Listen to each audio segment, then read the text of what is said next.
Hello again, and thank you for tuning in to your September 2016 Taroscopes with me, Madeline. I really appreciate you joining me.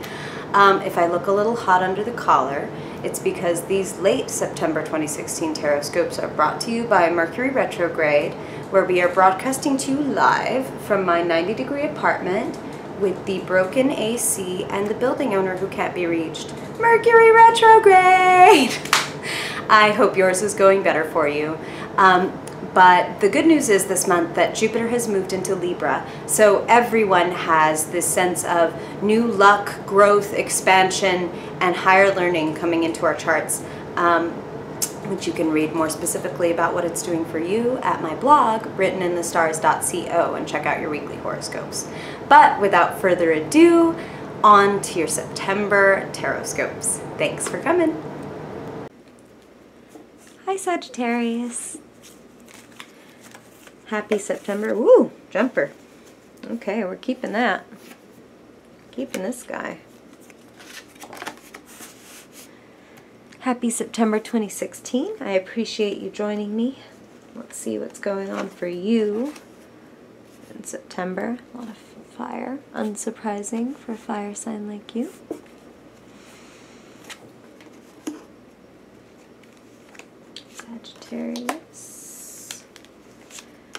Sagittarius in September.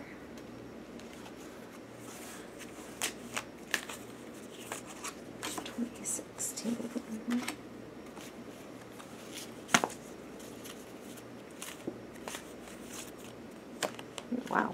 Okay.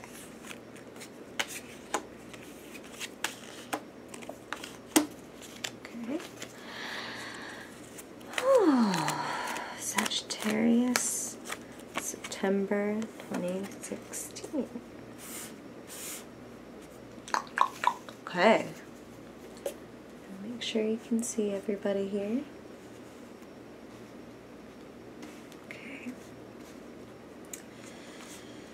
Alrighty, let's get this beautiful guy nice and upright so you can enjoy his pretty face.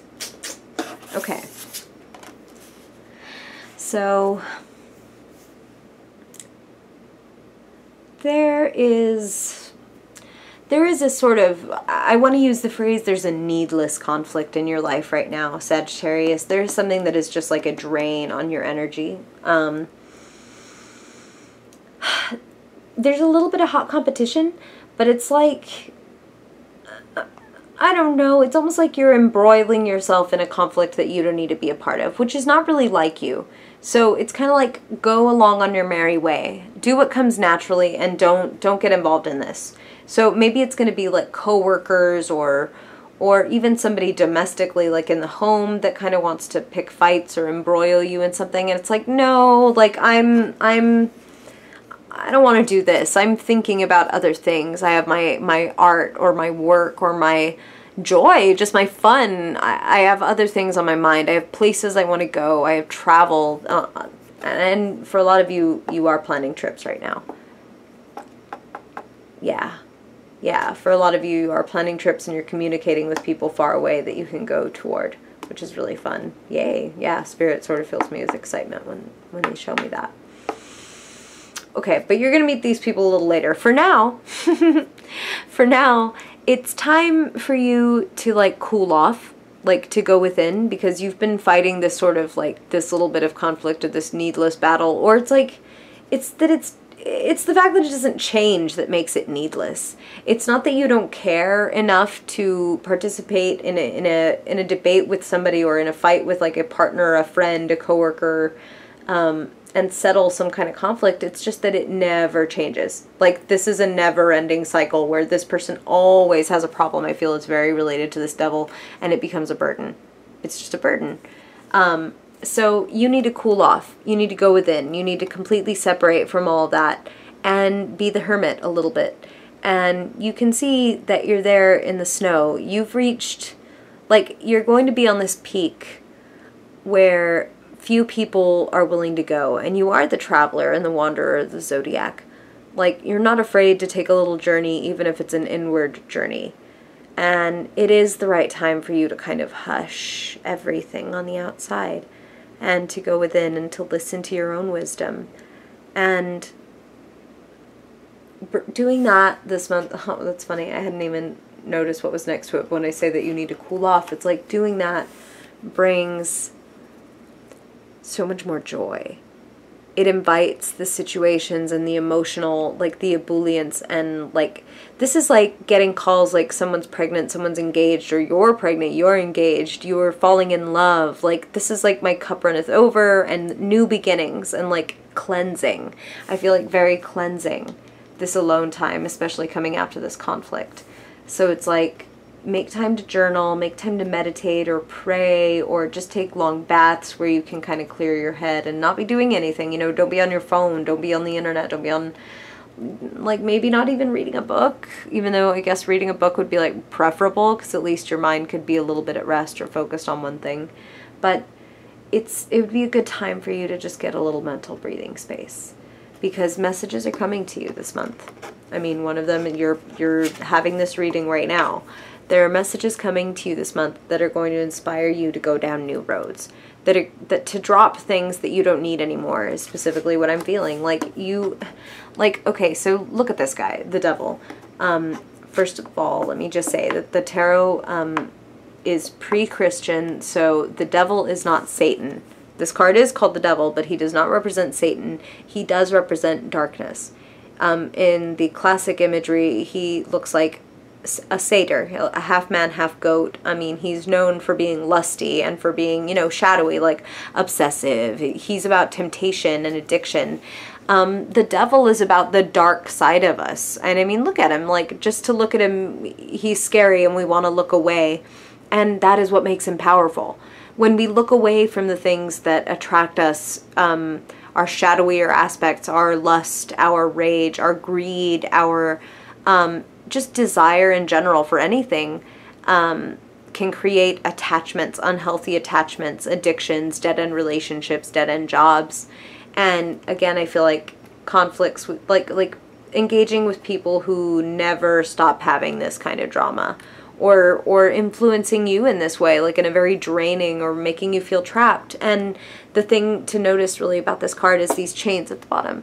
So he's reigning over these two people, and there are these chains, but if you notice, the people aren't actually chained. I mean, they're free to go, but they are so swayed by the power, just the threat of this frightening looking monster, that it's as if they're chained. He doesn't even need to lock them up to keep them there.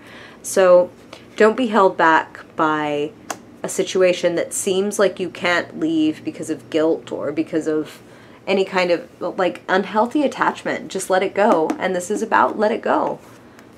Cut ties. Drop the things that you can't carry anymore and be willing to move forward.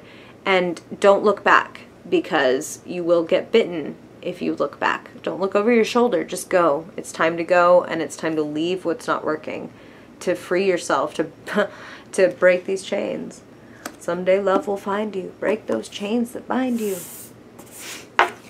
Be strong. The Queen of Swords. And for a lot of you, there is somebody nearby you who gives you this message, who gives you the strength. And this could be male or female, but queens have classically, quote-unquote, feminine qualities, like they're nurturing and they're good listeners, and they are creators. They manifest things. They're pregnant with ideas and magic, queens. So this person has a way with words. They have a way of getting to the truth. They have a way of communicating with you in a way that you can really relate to and understand and believe. Like they come from a place of high ideals and with your best interests at heart. And this person is telling you to break these chains and to leave things behind. And you should listen to this person. They really love you. They want you to have the best in life, is what they're telling me. So this person may even seem harsh at times, because the Queen of Swords doesn't take any shit. And she doesn't deal in bullshit whatsoever either. I mean, she doesn't sugarcoat things, which may come off as harsh at times. But she is just doing it out of love. It's tough love. She's all about that. And then over here, in contrast, you have this other person in your life. And again, a queen could be male or female, but this is a person, this is a person who's very empathic. This is a person who's very compassionate. This is a person who's very intuitive and really gets to the emotional truth of things. This is a person who you can be telling them a story, and just the look on their face, the look in their eyes reflects the truth back to you.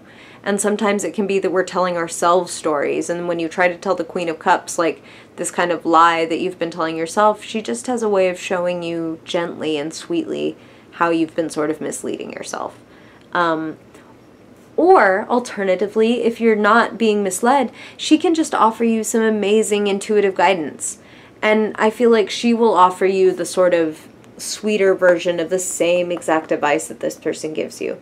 Like, and she's going to know about, I feel like she's very related to this Ace of Cups. Like, she is going to intuitively know that when you let this go, when you come to terms with it within yourself and you're willing to let this go, you invite all that new good stuff into your life, because right now it's just too heavy a burden. And maybe it's just that you need to ask yourself if it's worth it. To ask yourself, I mean, this is the farmer looking at his harvest in the fall and saying, was all the planting I did in spring and all the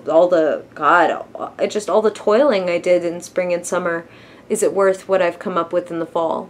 And for some of you, it's a yes. For some of you, yes, definitely this marriage or this business or this job is worth all the work that I've put into it, and I'm completely willing to go forward because I do this work joyfully.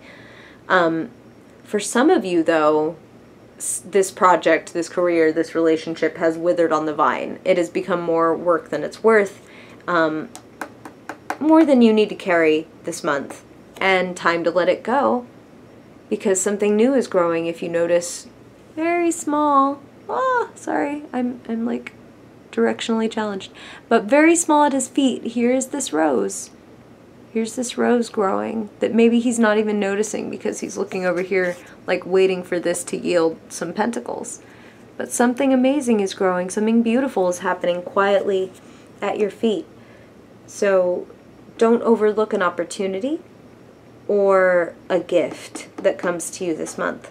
Something amazing is just beginning to happen, and I feel like these friends of yours are leading you in the right direction, and it's like, here's the water for the rose.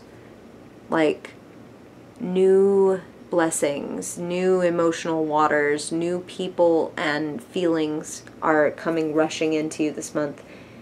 And that's, of course, if you so choose to go toward them, to walk away from this and letting go of this. And I'm walking toward this, which is like contentment. I mean, look at the... And it's not just contentment, it is like justifiable contentment. It is like wishes coming true and having achieved something. And I love at the bottom of look at his feet, where there is this beehive. And there are all these little busy bees floating around and making all that honey overflowing in the 9 cups above him. And I mean, he is definitely demonstrably a well-fed, happy guy. And very proud of what he's done. So the new waters that flow into your life, the new opportunities, are going to give you a kind of joy that I want to say for a lot of you, it's going to be like you're creating some kind of like... There's an emotional wealth here. There's like, I'm liberated, or my cups runneth over, like new family, like your family's getting bigger, like you're having a wedding, or you're dating somebody who has children. Like, I don't know why I want to say that specifically, but there are some of you that is very true for, so I just have to say it. But for many of you, it's just this sense that, like, I have more than enough. Like what I was hoping for is totally possible. Like, by the end of September, if you're willing to ask yourself what your work is worth and what you want, and leave behind the things that aren't working for you, your cups will runneth over. You will have more than you need, and it will be very sweet. Wow.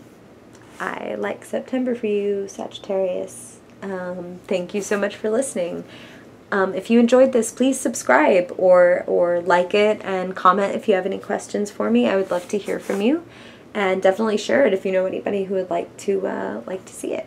And of course, these are general readings for Sagittarius, Sun, Moon, and Rising. And if you would like something a little more in-depth, something a little more specific and personal to you, you can definitely book an online reading with me or find me on social media and talk to me there. And all of that stuff is linked in the description. So thanks again for tuning in. I'm wishing you an awesome September, and I hope to hear from you in October. Bye! Thank you so much for listening. I hope you enjoyed your tarot scope. And if it brought up any questions or if anything resonated with you, I would love to hear from you in the comments and get back to you about whatever came up for you during your reading. And if you'd like to talk a little bit more, you can find me on social media. I'm on Instagram, Facebook, all of the things. And I've linked those down below, so if you want to find me there, I'd be happy to talk to you. And you can also check more out on my blog, writteninthestars.co, where I do daily card readings as well as weekly horoscopes and give you some other tips to invite more magic into your life every day. I really appreciate you tuning in, and I hope to see you in October. I'm still debating my costume, so if you have any ideas, please let me know. Thank you so much, and I hope you have a wonderful September 2016. Bye-bye.